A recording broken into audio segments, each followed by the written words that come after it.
वानप्रस्थ, संन्यास आदि ऊंचे आश्रमों से वापस लौटने का निषेध। वेदांत दर्शन, तीसरा अध्याय, चौथा पाद, 40वां सूत्र। उच्च आश्रम में स्थित मनुष्य का तो उसे छोड़कर पूर्व आश्रम में लौट आना नहीं बन सकता, क्योंकि शास्त्रों में पीछे ना लौटने का ही नियम है। श्रुति में आश्रम बदलने का जो क्रम कहा गया है उससे यह विपरीत है, और इस प्रकार का शिष्टाचार भी नहीं है। जैमिनी ऋषि की भी यही सम्मति है। व्याख्या: जो चतुर्थ आश्रम ग्रहण कर चुके हैं उनका पुनः गृहस्थ आश्रम में लौटना शास्त्र सम्मत नहीं है। इसी प्रकार वानप्रस्थ का भी पुनः गृहस्थ में प्रवेश उचित नहीं है, क्योंकि ऊंचे आश्रम में जाकर पुनः लौटने का श्रुति स्मृतियों में निषेध है, तथा आश्रम बदलने का जो क्रम श्रुति में बताया गया है वे इस प्रकार है कि ब्रह्मचर्य को पूरा करके गृहस्थ हो गए, गृहस्थ से वानप्रस्थ हो, और वानप्रस्थ से संन्यास ले, अथवा दूसरे प्रकार से यानी ब्रह्मचर्य से या गृहस्थ से अथवा वानप्रस्थ से ही संन्यास ले। अतः पीछे लौटना उस क्रम से विपरीत है। इसके सिवा इस प्रकार का शिष्टाचार भी नहीं है। इन सब कारणों से जैमिनी ऋषि की भी यही सम्मति है कि उच्च आश्रम से पुनः लौटना नहीं हो सकता। इसलिए यही सिद्ध हुआ कि वे और स्मृतियों में जो एक आश्रम से दूसरे आश्रम में प्रवेश करने की रीत बताई गई है, उसको छोड़कर आश्रम का व्यतिक्रम करना किसी प्रकार भी न्याय संगत नहीं है। अतः जो इस प्रकार आश्रम भ्रष्ट हो चुका है उसका ब्रह्म विद्या में अधिकार नहीं है। इस प्रकार के मनुष्य को प्रायश्चित कर लेने पर तो अधिकार प्राप्त हो जाता होगा। इस जिज्ञासा पर कहते हैं 41वां सूत्र।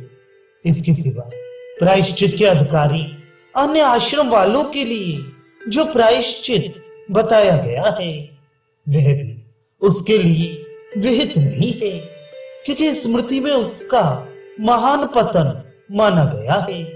इसलिए वह प्रायश्चित के उपयुक्त नहीं रहा।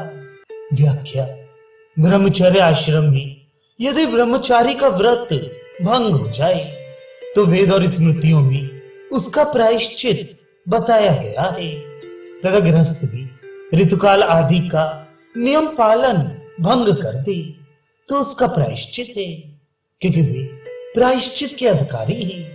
परंतु जिन्होंने वानप्रस्थ या संन्यास आश्रम स्वीकार कर लिया, वे यदि पुनः गृहस्थ आश्रम में लौटकर स्त्री प्रसंग आदि में प्रवृत्त होकर पतित हो गए हैं, तो उनके लिए शास्त्रों में किसी प्रकार के प्रायश्चित का विधान नहीं है, क्योंकि स्मृतियों में उनका अतिशय पतन माना गया है।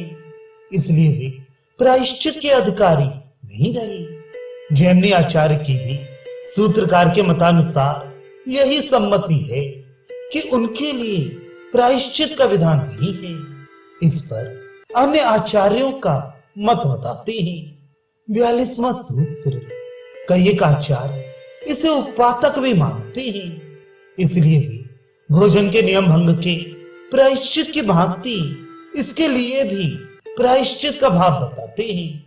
ये बात शास्त्र में कही है, यह भी उनका कहना है। व्याख्या: कई एक आचार्यों का कहना है कि जिस प्रकार ब्रह्मचारी अपने व्रत से भ्रष्ट होकर प्रायश्चित का अधिकारी होता है, वैसे ही वानप्रस्थी और सन्यासियों को भी प्रायश्चित में अधिकार है, क्योंकि यह महापातक नहीं है किंतु उपातक है, और उपातक के प्रायश्चित का शास्त्र में विधान है ही। अतः अभक्ष भक्षण आदि के प्रायश्चित की भांति इसका भी प्रायश्चित अवश्य होना उचित है। इस पर आचार्य अपनी सम्मति बताते हैं। 43वां सूत्र। किंतु दोनों प्रकार से ही वह विद्या के अधिकार से बहिष्कृत है। क्योंकि स्मृति प्रमाण से और शिष्टाचार से भी यही बात सिद्ध होती है।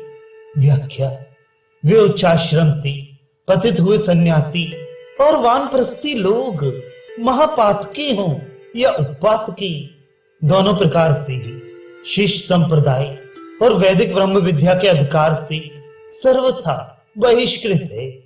क्योंकि स्मृति प्रमाण और शिष्टों के आचार व्यवहार से यही बात सिद्ध होती है। उनका पतन भोगों की आसक्ति से ही होता है, अतः वे ब्रह्म विद्या के अधिकारी नहीं है। श्रेष्ठ पुरुष उनके साथ यज्ञ, स्वाध्याय और विवाह आदि संबंध भी नहीं करते हैं। इस प्रकार उच्चाश्रम से भ्रष्ट हुए द्विजों का ब्रह्म विद्या में अधिकार नहीं है, ये सिद्ध किया गया। अब जो कर्मों के अंगभूत उद्गीत आदि में उपासना की जाती है, उसका कर्ता यजमान होता है या कर्म करने वाला ऋत्विक। इस पर विचार करने के लिए अगला प्रकरण आरंभ करते हैं।